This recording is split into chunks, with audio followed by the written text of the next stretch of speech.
नमस्कार सर, माझं नाव देवशाला जगदीश भारदेवण आहे. माझे पती आमचं राहतं घर जे दोघांच्या नावावर रजिस्टर केलेलं आहे. आज घराला सील ठोकत आहे. माझे लेकरं आणि मी रस्त्यावर येत आहोत. याची वारंवार साहेबांकडे विनंती केलेली आहे. तर साहेब बँकेचे लोक पण त्यांच्याकडे गेले होते. पुढून मला काही घेणं देणं नाही, मला कन्सल्ट नाही असे वाक्य बोलत आहेत. साहेबाला काही खुर्चीवर बसल्यामुळे कुठले डोळे काय माहिती नाही. मुलांचं जात प्रमाणपत्र देत नाहीत. तरीच बुकला नोंद नाही. घरी मुलांना वेळ नाही, प्रेम नाही, माया नाही. पुन्हा सर्टिफिकेट देत नाहीत, येत नाहीत, जात नाहीत. मग त्यात मुलांचा आणि माझा दोष काय? मग त्यांना एक पित्याचे आणि वडिलांचे कर्तव्य करायचे नव्हते, तर मुलं जन्माला का घातली? मी एक मुलगी होती, मुलीपासून मला बाई पण का दिलं? माझा काय दोष त्याच्यामध्ये? माझं आयुष्य बरबाद केलं, माझ्या मुलांचं आयुष्य बरबाद करतात. आज मुलं आणि लेकरं मी रस्त्यावर आलो, आम्ही राहायचो कुठं?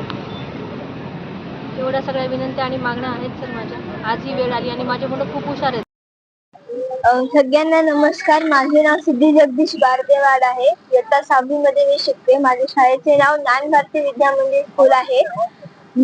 आज मी अमर उपोषणासाठी बसले आहे. याचे कारण माझे पप्पा आहेत. लोकांच्या म्हणजे नजरेत ते हिरो आहेत, तर मग लेकरांच्या नजरेत का नाही, असा माझा खूप मोठा प्रश्न आहे. लोकांना सगळं पुरवतात, सगळ्यांच्या लोकात त्याची खूप मान्यता आहे, पण आमच्या सोबत असा अन्याय का होतोय? त्यांचा आम्हाला काहून प्रेम भेटत नाही, काहून वेळ भेटत नाही? लोकांचे आम्ही असे बघतो. मी मोठी आहे, मी समजून घेऊ शकते, मी मम्मीच्या वेदना समजून घेऊ शकते, पण माझा भाऊ तो छोटा आहे, त्याला कोण समजून सांगावं? कधी कधी मी रात्री उठून रडते. काय करावं? किती किती सहन करणार आहे? आमची आर्चरीचं जे शिक्षण येते 1-1 लाखाचं येते, महाग असतं. आमची स्कूलची फी, आणखी त्याच्यात ट्युशनची फीस, बस व्हॅन, आता जे युद्ध चालू आहे तर अजून जे आणखी काही परिणाम होणार आहे, ते कसं एवढं सगळं झेलावं? बापाचं प्रेम नको, काही नको. एका मुलीसाठी बाप तिचा हिरो असते.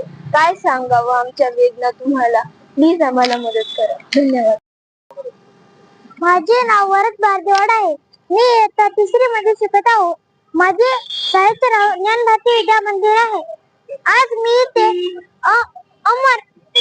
अमरण उपोषण साठी आलो आहो, कारण बाप्पा आमच्या सोबत 2 वर्षापासून राहत नाही व वेगळे रूम करून राहत आहेत, आणि ते कुठे राहत आहे याचा पत्ता मला पण माहित नाही, व ते आम्हाला प्रेम सुद्धा देत नाहीत, व ते आमच्या शाळेचे फीस सुद्धा भरत नाहीत, व आमचे घराचे हप्ते सुद्धा भरत नाहीत.